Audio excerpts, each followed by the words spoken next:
Have you ever been to Amsterdam? If you have, there is one thing you will have noticed.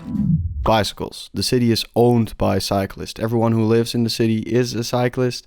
Kids cycle, toddlers cycle, elderly people cycle, drunk people cycle, people that walk to their bicycle cycle. If you'd visit Amsterdam, I'd tell you to rent a bicycle, but getting to this stage of being the bicycle capital of the world, it wasn't easy. It was a rather bumpy ride. Things could have looked very differently because in 1966 future plans for the city included many highways, lots of cars, futuristic transport such as monorails, but fortunately the story of modern Amsterdam took a very different course, so let me explain. If you enjoyed this video, please consider subscribing so I can perhaps focus more on this channel, maybe upload more than once every 5 months. Part 1. Amsterdam's bicycle origins. In 1817, German inventor Carl von Drais developed the Laufmaschine. That's basically the precursor of the bicycle. It was basically a bicycle without paddles, a walking machine. After around 50 years, pedal-powered bicycles emerged and they were known as velocipedes. These type of bicycles were quickly spotted in Amsterdam too, and according to a newspaper in 1868, velocipedes are starting to become fashionable in Amsterdam. Sometimes 3 or 4 can be spotted at the same time in the Beleidsevaluatie. However, a true increase in popularity of bicycles happened after 1918, and this happened because cheap German imports put the bicycle within reach of the middle class and working class. By looking at some observations from tourists during this time, it was clear that cycling and Amsterdam, they were inseparable. Another aspect that helped increase the popularity of bicycles was the fact that the districts around Amsterdam built in the 1950s, those areas could be reached by bicycle in relatively little time. By 1930, 1/3 of all traffic movements in Amsterdam were done by bicycle, and another third by walking and a quarter by public transport, only 5% by car. Amsterdam city planners and the bicycle, part 2.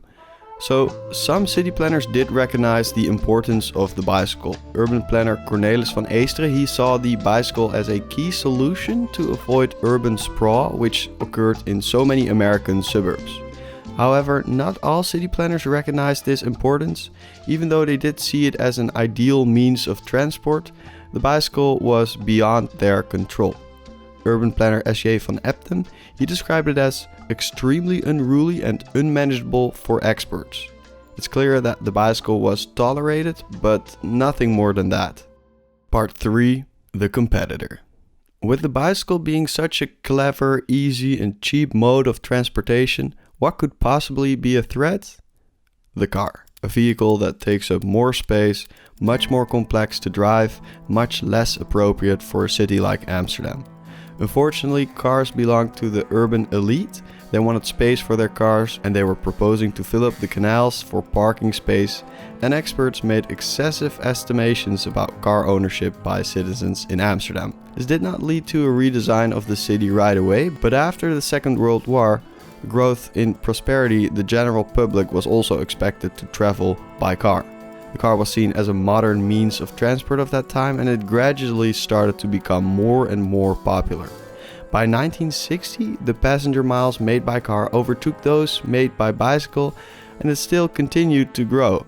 The car was winning and the bicycle was at the bottom of the prosperity hierarchy. As a consequence, the city of Amsterdam that was still not designed for cars, it started to suffer.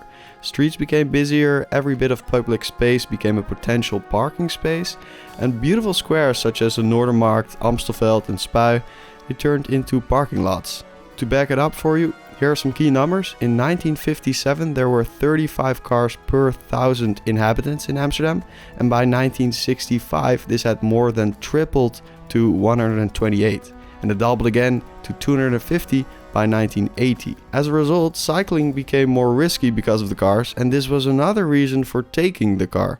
A damn vicious cycle. City planners noticed the problems cars were causing, but instead of eliminating cars, solutions were put forward that meant to increase the enjoyment of cars. It was expected that by 1980, 350,000 cars would be in the city, and the biggest problem is that 96% of the time a car, it's parked. Considering the little amount of free space in a city like Amsterdam, This presented an interesting question about space in the city. If you'd ask me, the bicycle would be an ideal answer to this question. However, different answers were proposed, and these included high-rise buildings, highways with flyovers curling around the Rijksmuseum, and monorails. So this is a famous picture of the vision of Amsterdam, what it would be like in the year 2000. Part 4. The Bicycle Rebound. As mentioned at the start of this video, cyclists currently own the city. So what happened in between? Well, the bicycle, it didn't die. It barely survived though, but moments before dying, the bicycle made a rebound. Amsterdam could have ended up looking like car-dominated cities such as London, Paris, Madrid or Hamburg, but it doesn't. At a certain point, people started to accept that the power of the car in Amsterdam, it was simply limited. The city was ideal for cycling, and it did not include wide, prestigious boulevards like many other cities. The increase of lethal traffic, that made it clear to everyone that things couldn't go on as they were going. So up to this point in 1966, the status of the cyclist was very low. It didn't have any rights, and they were viewed as citizens who refused to use public transport. However, this year was the turning point because signs of revolution were emerging, and they were coming from the baby boom generation. Okay, boomer, alright. Shout out to all baby boomers because they questioned their parents' lifestyles and had opposing social norms and lifestyles. In the 1960s and 70s, Amsterdam turned from a working class city to a youth city, and these youngsters favored the bicycle. To them, the bicycle represented freedom, not only in a metaphorical, ideological or political sense, but above all, as a highly practical and flexible means of transport for everyday use. Bicycle became part of this counterculture, and this counterculture included organized resistance. Demonstrations for banning cars in the city were held. This movement, it had extremely valid reasons. Demonstrations weren't only held because the people, they were young and counter society. No, a very important reason for decreasing or banning cars in the city was the growing rate of traffic accidents and deaths. Amsterdam reported over 31,000 traffic accidents with 93 deaths and over 5,000 injured. Welcome to Battlefield Amsterdam. Death from traffic accidents would rise further to 114 in 1970, and more protest groups emerged in the following years, and in June 1970, cars were banned for a trial period. Part 5. Stop the kindermoord. These deaths were first seen as an inevitable part of progress, but it wasn't until some years later when a new movement started which was called Stop the Kindermoord, Stop Killing Children. Of the 3,246 traffic deaths across the Netherlands in 1972, 457 were younger than 15. And this focus on the safety of children in the city finally made citizens and politicians realize that something had to be done. With some pressure from the newfound cyclist union, the city finally started to adjust and become safer and more pleasant for cyclists. To help reduce illegal parking in the city, more Amsterdammers were placed in the city. These are the famous typical red-brown steel traffic bollards in Amsterdam. Bicycle parking facilities finally started emerging in the city, and I covered a couple of these in another video about bicycle parking garages. It's a pretty fascinating video. 57% of Amsterdam's bicycle policy budget between 2010 and 2015 was spent on building bicycle storage facilities. Part 6. Unequal Cycling. By 2002, the number of cars in the city had declined and bicycle usage increased. Hooray. Amsterdam had finally become the bicycle city. However, with the creation of this bicycle city, new issues were also created.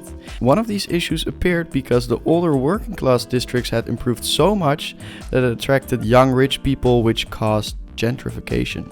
A lot of it.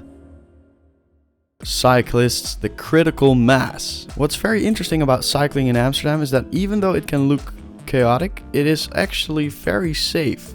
When you compare cycling in Amsterdam to any other city, you can notice that almost no one wears a helmet.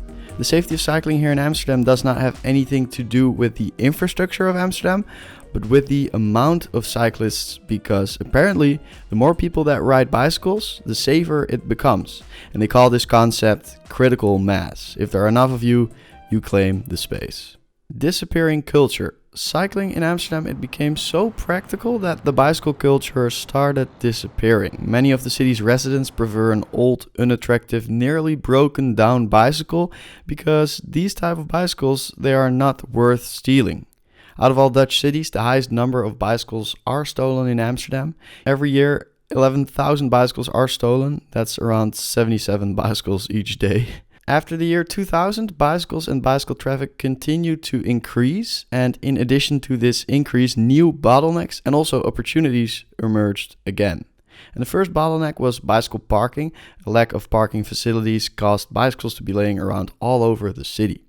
Another problem was new types of motorized transport that were allowed to make use of cycle paths. And it wasn't until 2019 that the municipality of Amsterdam decided that these lazy ass people don't belong on the bicycle lane. Amsterdam number 1. In 2011 and 2013, Amsterdam was ranked first of the most bicycle-friendly cities in the world. A lot of interesting things happened in the years after that. Some Dutch entrepreneurs created the most beautiful, stylish bicycle in the world, the Van Moof, and I actually traded these bicycles as a job in high school. Doesn't get more Amsterdam than that. Also, Amsterdam Central Station finally finished its bicycle pedestrian tunnel. Bicycle couriers delivering food or packages have become a characteristic of the streets in Amsterdam, and also subscription-based bicycles became hugely popular. As you can see, there's a lot more interesting stories about Amsterdam. Let me know which one you want to hear next time. Large parts of this video came directly from the book Bike City Amsterdam. I had read it and I wanted to share it with you, so I decided to create this YouTube video. But if you thought it was interesting, I can really recommend you to buy the book for yourself. It contains much more elaborate information about the complete history of cycling in Amsterdam, and it's a very good read. So I've included 2 affiliate links in the description for the international people watching, but also for the Dutchies, bol.com link for all of you. I hope you guys enjoyed it. Peace out and browse on.